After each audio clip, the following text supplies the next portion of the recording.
Esse é o podcast Cidadania nas Redes, fruto de um projeto extensionista desenvolvido na Universidade do Estado de Minas Gerais, na unidade de Cláudio.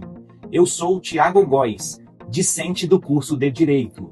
O projeto é uma proposta do professor José Vitor Lemes Gomes e conta com a colaboração da Ana Luísa Oliveira Torres, discente do curso de Direito. Bem-vindos ao terceiro episódio do nosso podcast sobre a história da cidadania. Hoje, vamos avaliar a situação da cidadania no Brasil nos períodos da Era Vargas, de 1930 a 1945, e da primeira experiência efetivamente democrática, vigente entre 1945 e 1964.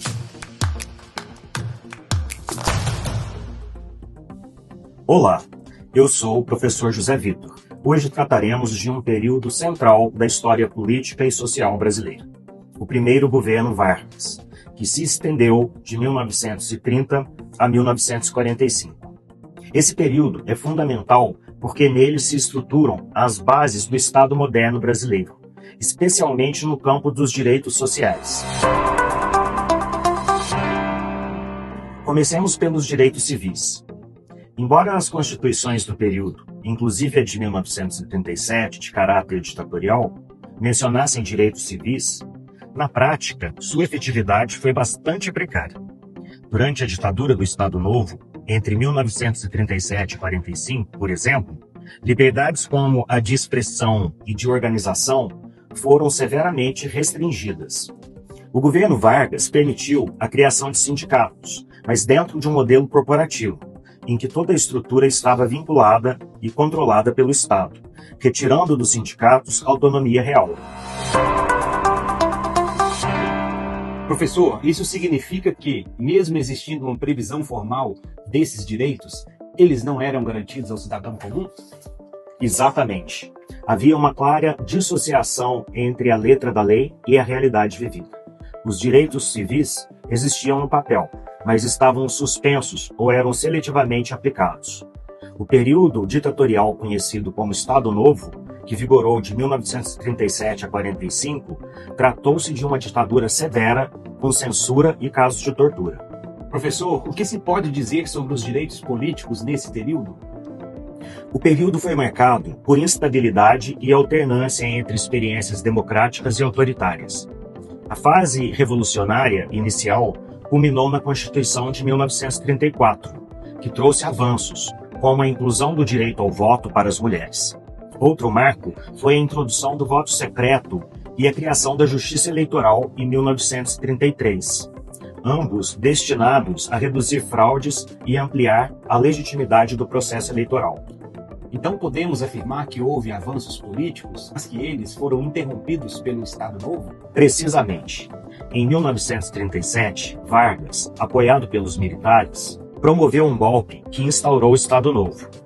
Esse regime suspendeu partidos políticos, proibiu manifestações, instituiu censura à imprensa e concentrou poderes no executivo.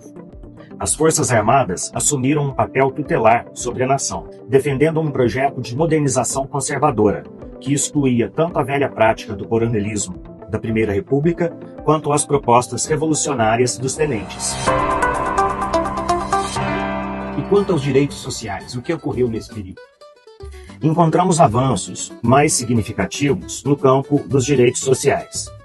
O Ministério do Trabalho foi criado em 1930 e já em 1932 estabeleceu-se a jornada de 8 horas e regulamentou-se o trabalho feminino, garantindo, ao menos formalmente, igualdade salarial entre homens e mulheres.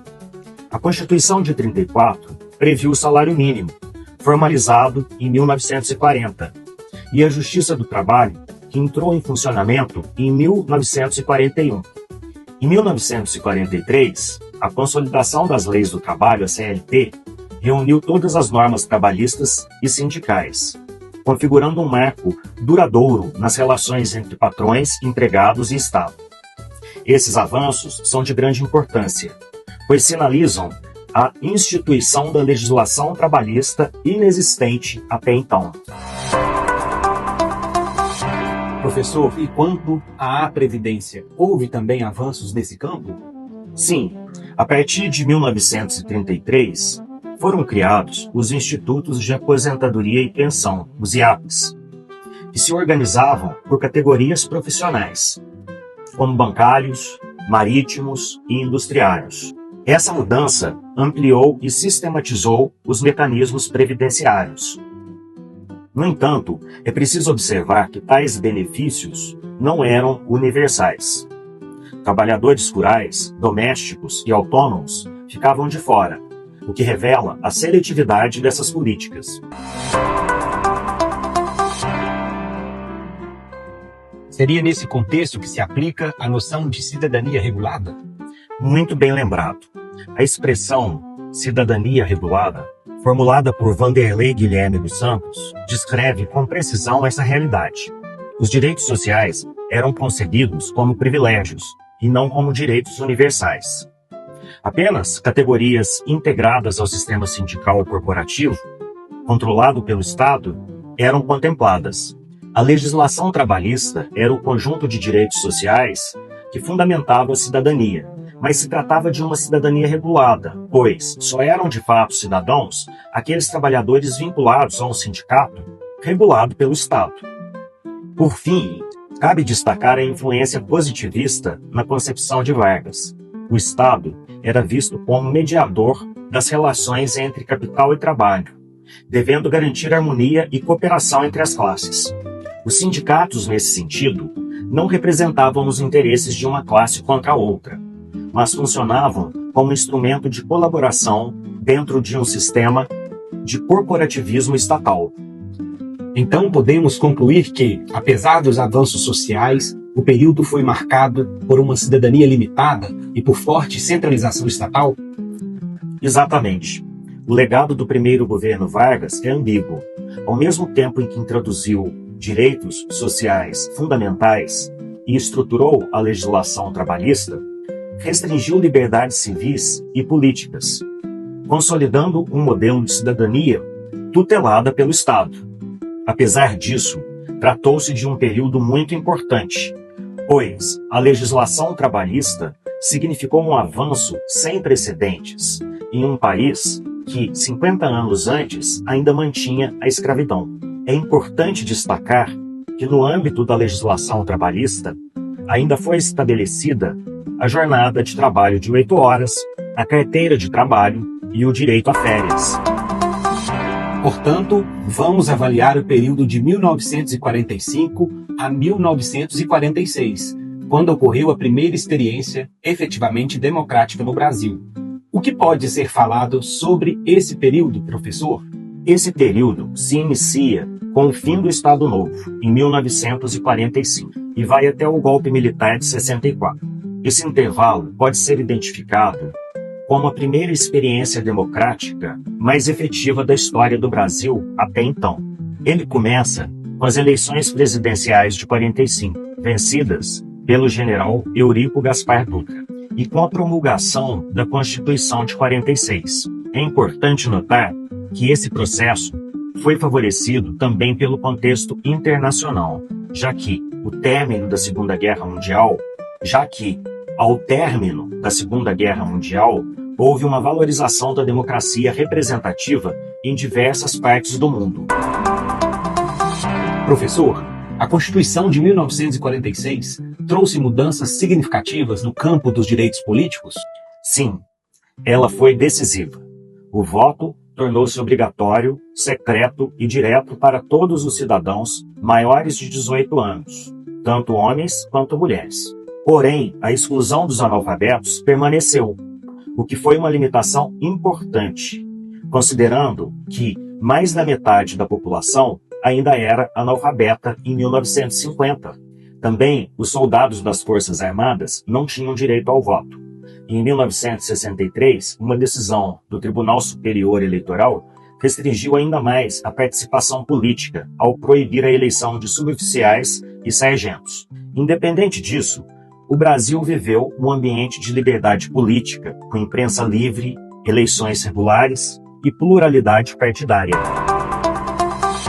Ana Luísa, então esse período foi realmente mais democrático do que a Primeira República? Sem dúvida. Basta observar os números. Em 1930, apenas 5,6% da população participava das eleições. Em 1945, esse número subiu para 13,4%. E em 1960, chegou a 18%. Em termos absolutos, saltamos de 1,8 milhão de eleitores em 1930 para mais de 12 milhões em 1960.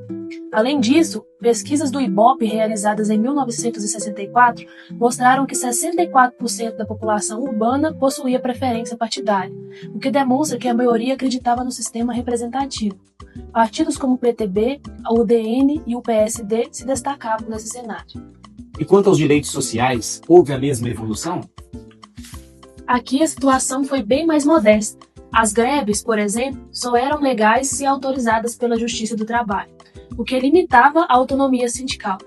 Além disso, os trabalhadores rurais permaneceram excluídos da legislação social durante boa parte desse período. Houve tentativas de ampliar os direitos sociais. Em 1960, foi aprovada a Lei Orgânica da Previdência Social, que uniformizou normas e estendeu benefícios a profissionais liberais, embora não tenha unificado os vários institutos previdenciários. Em 1963, o governo João Goulart aprovou o Estatuto do Trabalhador Rural, que finalmente estendia direitos trabalhistas ao campo e previa também a inclusão previdenciária. Contudo, essa última parte não saiu do papel, pois não foram destinados recursos para implementá-la.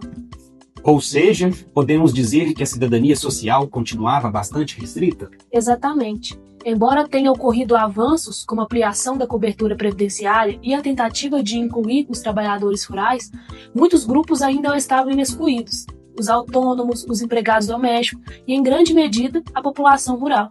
Em resumo, no campo político, houve avanços significativos na construção democrática, mas no campo social persistiram profundas desigualdades e exclusões. Essa contradição ajuda a explicar parte das tensões que marcaram a vida política do Brasil até o golpe de 1964. E assim terminamos o episódio de hoje sobre a cidadania moderna. Esperamos que você tenha gostado dessa conversa. Em breve vamos tratar da cidadania brasileira no período compreendido entre 1964 e 1988. Contamos com a sua audiência. Obrigado por nos acompanhar e até o próximo episódio.